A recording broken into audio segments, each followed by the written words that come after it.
ಬೆಂಗಳೂರು ಎರಡನೇ ಅಂತಾರಾಷ್ಟ್ರೀಯ ವಿಮಾನ ನಿಲ್ದಾಣ ಈ ಕಾರಣಕ್ಕೆ ವಿಳಂಬ ಆಗುತ್ತಿದೆ. ಬೆಂಗಳೂರು ಎರಡನೇ ಅಂತಾರಾಷ್ಟ್ರೀಯ ವಿಮಾನ ನಿಲ್ದಾಣ ನಿರ್ಮಾಣ ವಿಚಾರವು ಮತ್ತೆ ಈಗ ಚರ್ಚೆಗೆ ಮನ್ನಣೆಗೆ ಬಂದಿದೆ. ಬೆಂಗಳೂರು ಎರಡನೇ ಅಂತಾರಾಷ್ಟ್ರೀಯ ವಿಮಾನ ನಿಲ್ದಾಣಕ್ಕೆ ಹಲವು ಜಾಗಗಳನ್ನು ರಾಜ್ಯ ಸರ್ಕಾರವು ಶಾರ್ಟ್ ಲಿಸ್ಟ್ ಮಾಡಲಾಗಿದೆ. ಅಲ್ಲದೆ ಈ ಜಾಗಗಳಿಗೆ ಕೇಂದ್ರ ತಂಡವು ಭೇಟಿ ನೀಡಿದ್ದು ಸ್ಥಳಗಳ ಪರಿಶೀಲನೆಯನ್ನು ಕೂಡ ಮಾಡಿದೆ. ಆದರೆ ಬೆಂಗಳೂರು ಎರಡನೇ ಅಂತಾರಾಷ್ಟ್ರೀಯ ವಿಮಾನ ನಿಲ್ದಾಣ ನಿರ್ಮಾಣ ವಿಚಾರವು ಮುಂದಕ್ಕೆ ಹೋಗುತ್ತಲೇ ಇದೆ. ಬೆಂಗಳೂರಿನ ಎರಡನೇ ಅಂತಾರಾಷ್ಟ್ರೀಯ ವಿಮಾನ ನಿಲ್ದಾಣ ನಿರ್ಮಾಣದ ಕುರಿತು ವರದಿ ಸಲ್ಲಿಸುವುದಕ್ಕೆ ಸಂಬಂಧಿಸಿದಂತೆ ಕೇಂದ್ರ ಸರ್ಕಾರದ ಅಧೀನ ಸಂಸ್ಥೆಯಾದ ಭಾರತೀಯ ವಿಮಾನ ನಿಲ್ದಾಣ ಪ್ರಾಧಿಕಾರ ಇನ್ನು ಸಮಯ ಕೇಳಿದೆ. ಈಗಾಗಲೇ ತಮಿಳುನಾಡು ಸರ್ಕಾರ ಹೊಸೂರಿನಲ್ಲಿ ವಿಮಾನ ನಿಲ್ದಾಣ ನಿರ್ಮಾಣ ಮಾಡುವುದಕ್ಕೆ ವರದಿ ಸಲ್ಲಿಕೆಯಾಗಿದೆ. ಆದರೆ ಕರ್ನಾಟಕದ ವಿಚಾರದಲ್ಲಿ ತಾರತಮ್ಯ ಮುಂದುವರೆದಿದೆ. ಬೆಂಗಳೂರಿನ ಎರಡನೇ ಅಂತಾರಾಷ್ಟ್ರೀಯ ವಿಮಾನ ನಿಲ್ದಾಣ ಎಲ್ಲಿ ನಿರ್ಮಾಣವಾಗಲಿದೆ ಎನ್ನುವ ವಿಷಯ ಇನ್ನೂ ಚರ್ಚೆಯ ಹಂತದಲ್ಲಿದೆ. ಕಳೆದ 1 ವರ್ಷದಿಂದಲೂ ಬೆಂಗಳೂರಿನ ಎರಡನೇ ಅಂತಾರಾಷ್ಟ್ರೀಯ ವಿಮಾನ ನಿಲ್ದಾಣದ ಬಗ್ಗೆ ಪದೇ ಪದೇ ಚರ್ಚೆಗಳು ಆಗುತ್ತಲೇ ಇವೆ.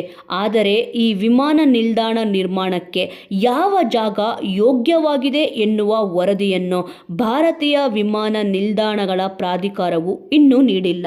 ಹೀಗಾಗಿ ಕರ್ನಾಟಕ ಸರ್ಕಾರವು ಬೆಂಗಳೂರಿನ ಎರಡನೇ ಅಂತಾರಾಷ್ಟ್ರೀಯ ವಿಮಾನ ನಿಲ್ದಾಣದ ವಿಚಾರದಲ್ಲಿ ಸಮರ್ಪಕ ನಿರ್ಧಾರ ತೆಗೆದುಕೊಳ್ಳಲು ಸಾಧ್ಯವಾಗುತ್ತಿಲ್ಲ. ಬೆಂಗಳೂರಿನ ಎರಡನೇ ಅಂತಾರಾಷ್ಟ್ರೀಯ ವಿಮಾನ ನಿಲ್ದಾಣ ನಿರ್ಮಾಣಕ್ಕೆ ಸಂಬಂಧಿಸಿದಂತೆ ಭಾರತೀಯ ವಿಮಾನ ನಿಲ್ದಾಣಗಳ ಪ್ರಾಧಿಕಾರವು ವರದಿ ನೀಡಿದರಷ್ಟೇ ಕರ್ನಾಟಕ ಸರ್ಕಾರವು ಮುಂದಿನ ಪ್ರಕ್ರಿಯೆಗಳನ್ನು ಶುರು ಮಾಡಬಹುದು. ಕೇಂದ್ರ ತಂಡವು ವರದಿ ನೀಡಿದರೆ ಕರ್ನಾಟಕ ಸರ್ಕಾರವು ಮತ್ತೊಂದು ಸುತ್ತಿನ ಚರ್ಚೆಯನ್ನು ನಡೆಸಲಿದೆ. ಇದಾದ ಮೇಲೆ ಜಾಗ ಅಂತಿಮವಾಗಲಿದೆ. ಜಾಗ ಅಂತಿಮವಾದ ಮೇಲೆ ಭೂಸ್ವಾಧೀನ ಪ್ರಕ್ರಿಯೆಗಳು ಶುರುವಾಗಲಿದೆ. ಆದರೆ ಕೇಂದ್ರ ತಂಡವು ಇಲ್ಲಿಯವರೆಗೆ ವರದಿ ನೀಡಿಲ್ಲ. ತಮಿಳುನಾಡಿನ ಹೊಸೂರು ವಿಮಾನ ನಿಲ್ದಾಣ ನಿರ್ಮಾಣಕ್ಕೆ ಅವಕಾಶ ನೀಡಿ ಕರ್ನಾಟಕದ ಬೆಂಗಳೂರು ವಿಮಾನ ನಿಲ್ದಾಣಕ್ಕೆ ವಿಳಂಬ ನೀತಿ ಅನುಸರಿಸುತ್ತಿರುವುದು ಹಲವು ಅನುಮಾನಗಳಿಗೆ ಕಾರಣವಾಗಿದೆ.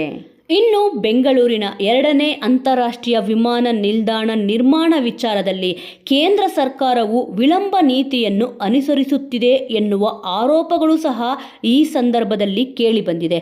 ಈಗಾಗಲೇ ಬೆಂಗಳೂರಿನ ಎರಡನೇ ಅಂತಾರಾಷ್ಟ್ರೀಯ ವಿಮಾನ ನಿಲ್ದಾಣ ನಿರ್ಮಾಣಕ್ಕೆ 3 ಪ್ರದೇಶಗಳಲ್ಲಿ 5 ಜಾಗಗಳನ್ನು ಶಾರ್ಟ್ ಲಿಸ್ಟ್ ಮಾಡಲಾಗಿದೆ. ಎರಡನೇ ಅಂತಾರಾಷ್ಟ್ರೀಯ ವಿಮಾನ ನಿಲ್ದಾಣ ನಿರ್ಮಾಣಕ್ಕೆ ಕೇಂದ್ರ ತಂಡವು ಕಾರ್ಯಸಾಧ್ಯತಾ ವರದಿಯನ್ನು ಸಲ್ಲಿಸಬೇಕಿದೆ. ಸಾರ್ವಜನಿಕರಿಗೆ, ಉದ್ಯಮಿಗಳಿಗೆ ಹಾಗೂ ಪ್ರವಾಸಿಗರಿಗೆ ಅನುಕೂಲವಾಗುವಂತಹ ಸ್ಥಳದಲ್ಲೇ ಬೆಂಗಳೂರು ಎರಡನೇ ಅಂತಾರಾಷ್ಟ್ರೀಯ ವಿಮಾನ ನಿಲ್ದಾಣ ನಿರ್ಮಿಸಲಿದ್ದೇವೆ ಎಂದು ಕರ್ನಾಟಕ ಸರ್ಕಾರವು ಹೇಳಿದೆ. ತುಮಕೂರು, ನೆಲಮಂಗಲ, ಬಿಡದಿ, ಹಾರೋಹಳ್ಳಿ, ಜಿಗಣಿ ಮತ್ತು ಕುಣಿಗಲ್ ಪ್ರದೇಶ ಮೊದಲು ಶಾರ್ಟ್ ಲಿಸ್ಟ್ ಆಗಿತ್ತು.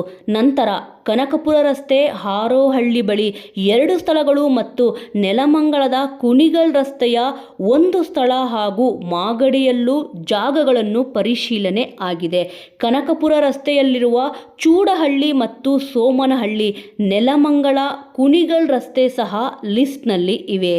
ವೀಕ್ಷಕರೇ, ಈ ವಿಚಾರದ ಬಗ್ಗೆ ಮತ್ತು ಎರಡನೇ ಅಂತಾರಾಷ್ಟ್ರೀಯ ವಿಮಾನ ನಿಲ್ದಾಣ ಎಲ್ಲಿ ಆದರೆ ಸೂಕ್ತ ಎಂದು ನಿಮ್ಮ ಅಭಿಪ್ರಾಯ ಇದೆಯೋ ಅದನ್ನು ತಪ್ಪದೆ ಕಮೆಂಟ್ ಮೂಲಕ ತಿಳಿಸಿ. ಮುಂದಿನ ವಿಡಿಯೋದೊಂದಿಗೆ ಮತ್ತೆ ಸಿಗೋಣ.